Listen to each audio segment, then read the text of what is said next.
Hello everyone.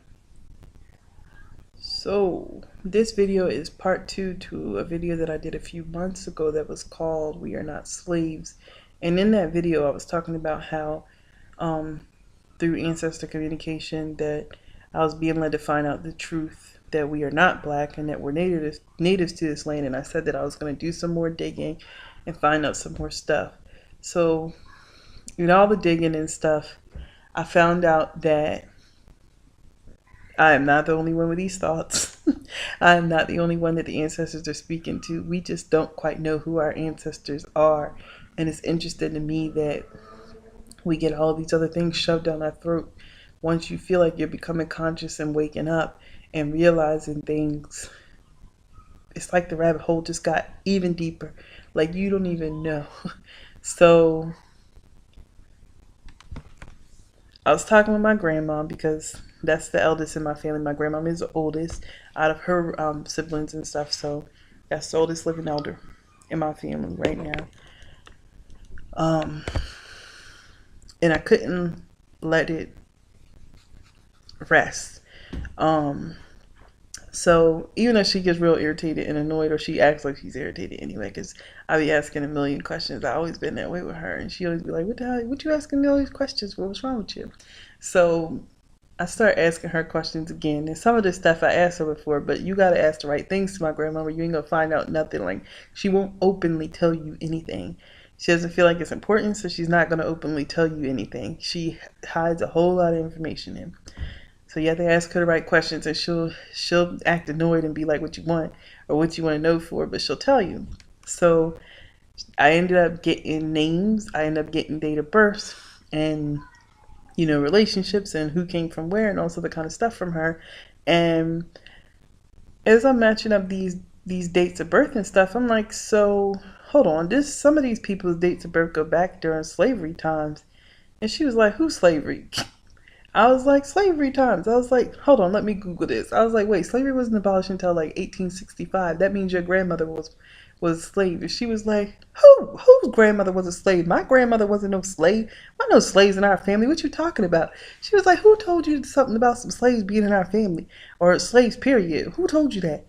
I was like, that's what we learned in school. She was like, well, who's scared? Well, who cares what school said? Why would they tell somebody like that? Why would they tell somebody something like that? At this time, me and my sister dying laughing because she was like really upset. Like, what kind of sense does that stuff make? Like, who told y'all we were slaves? What nobody knows slaves. We own all the land over which we call it way, and you gonna talk about somebody with slaves? What you talking about? That don't make no sense. I guess you just going.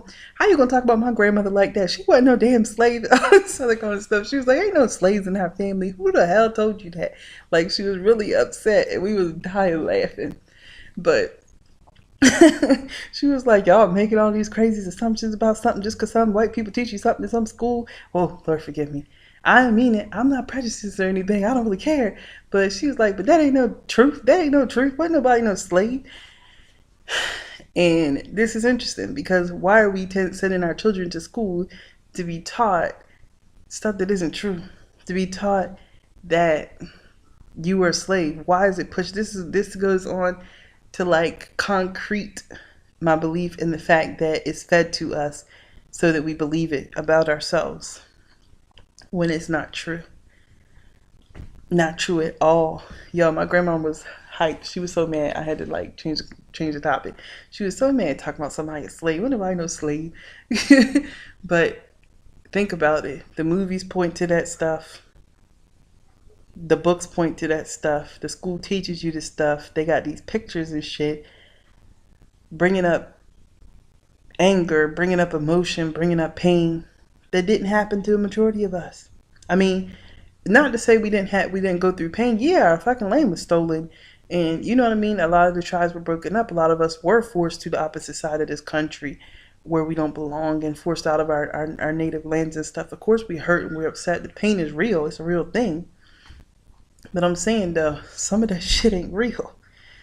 And yeah, our language, eventually stopped. Our names were taken away, but our names were also, I'm not going to say bartered away, but it's like a thing over time with them that she was just like, saying that over time people stopped saying tribal names, and they were more so just colored people. She was like, everybody was colored people, even my grandfather, you know what I mean? Even now, I think I said in the other video that her grandfather was a full blood Indian. She does not remember the tribe name, so she didn't give it to me. But she said if she remembers, she'd give it to me. If it comes to her mind, she's gonna tell me. But that was all I thought. That was the only Indian in our bloodline, and she said that it didn't matter because everybody was colored. It wasn't considered no mixes and stuff like that. Everybody was just colored people or white people, and that was it. And um, that's kind of most of the information that she gave me.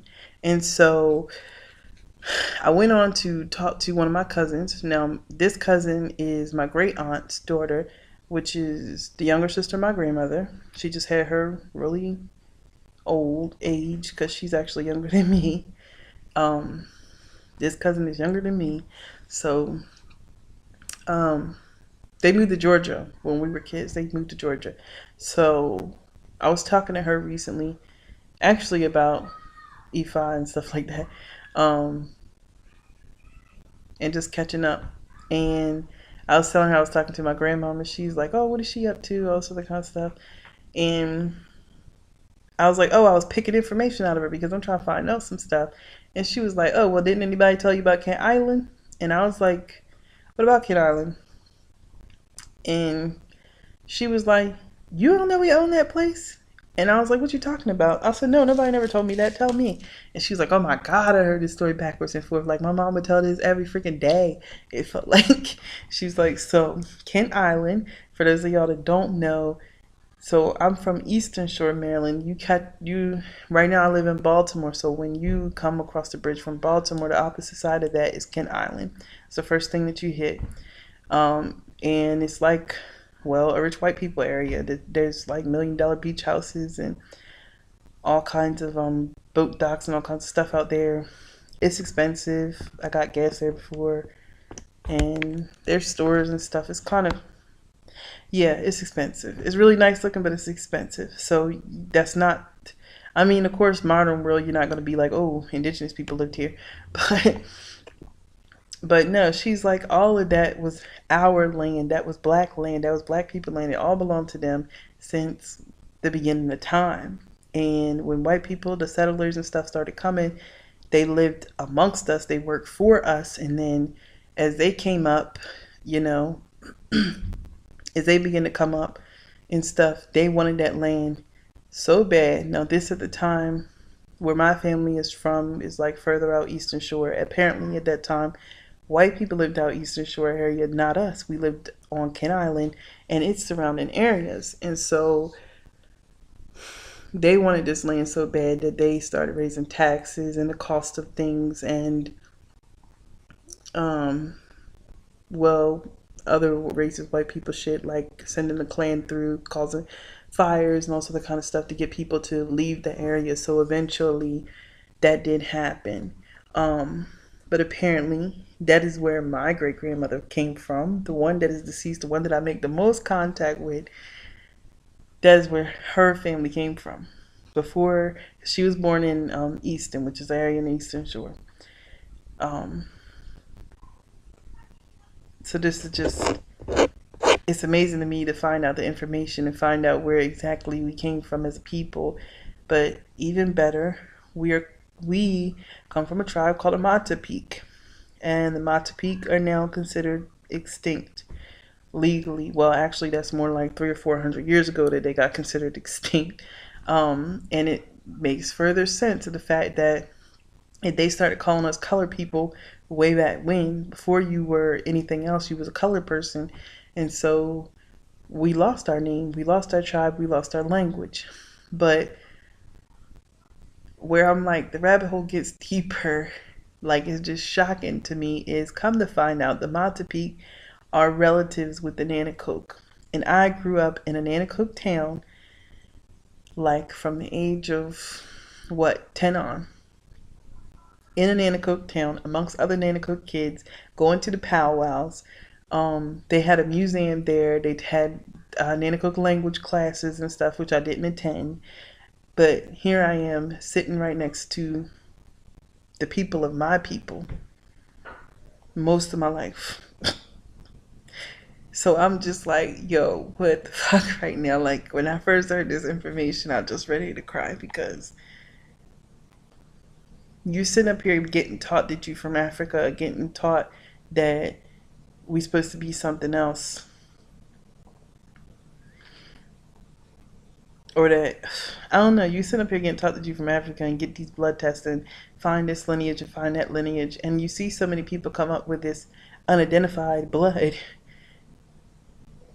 Unidentified, though? Like, why are we unidentifiable? Why are we lost tribes? Why are we extinct? And why is our hands and our land in the hands of someone else? Like, that's all I could think about is, damn, like they stole our land. If you see how nice Kent Island is, you'd be like, damn, they stole our land. But, you know, God don't like ugly, as people say. All that happens time and time again in that area is floods. And apparently floods were not a thing when we lived there. But ever since white people lived there, there's flooding. But it's just, I don't know. It's incredible to think, like, it's weird because people would be like, oh, you should get this blood test, or you should go travel to Africa. You might want to go back and live there. All this other kind of stuff I'm listening to people saying, and I always kept feeling like, but why? Like, why? Like, just, not that I'm opposed to traveling, and not that I'm opposed to experiencing other cultures, but I just did not feel at home. So many things I did not feel at home. And, you know, as me and my sister were, you know, we started looking through different tribes in the area throughout our state. And I'm just like, that's not it. That's not it. Each one. She's like, this has to be it because this is where such and such was from. It has to be this one. I'm like, no, it's not that one. And it's like, today I put my finger on it. Today I have a name. Even though we're extinct, today I have a name. And I just couldn't be more happy to find it out and to share the information. And I'm encouraging everybody else to dig as much as you can. If you have, like, you know, older living relatives that you can still ask, or other people in your family, because now I'm just like, damn, like, if this cousin was told this story that I never heard, which actually put the final piece to my puzzle, it's like, I don't know, it's crazy. Because it's like, I don't know, it feels like my head is spinning. Excuse me. It feels like my head is spinning because I'm remembering and just piecing everything together. Like, actually, in my own real waking life, for all the real Africans that I've known that have come off the continent and come here, they don't treat you very nicely. And I don't know about other people. Some people probably might have had, Kitty, are you serious? She like licking my leg or something. I don't even know what for. But anyway, what was I gonna say? I forgot what I was talking about. But they don't, well, at least in my experience, I haven't been treating very well. And they always say some side comment, like some side eye comment, some slick stuff out there in my life, like, you're not African. And I'm just like, well, what are we? I always kept saying, well, we ain't African, then what are we? Like, you don't have the answer, and they just to you, like, you don't exist. Like, if you don't know, well, then I ain't gonna tell you, type thing. More than one person. Or they're like, oh, y'all think you're African, but you don't have no proof, or where you from, or blah, blah, blah, blah. Or people be trying to scam you and try to say, oh, you look like this such and such person, you look like this people. And also the stuff that just did not sit right for me with me, so I had to back away from it. And now everything is making sense. Like, Native, and I've been growing up in my own community around my own people my whole life, just about my whole life. But anyway, let me stop talking because I'm so excited that I can probably keep talking. But anyway, I just wanted to share the information, and if you got questions, dig for the answers.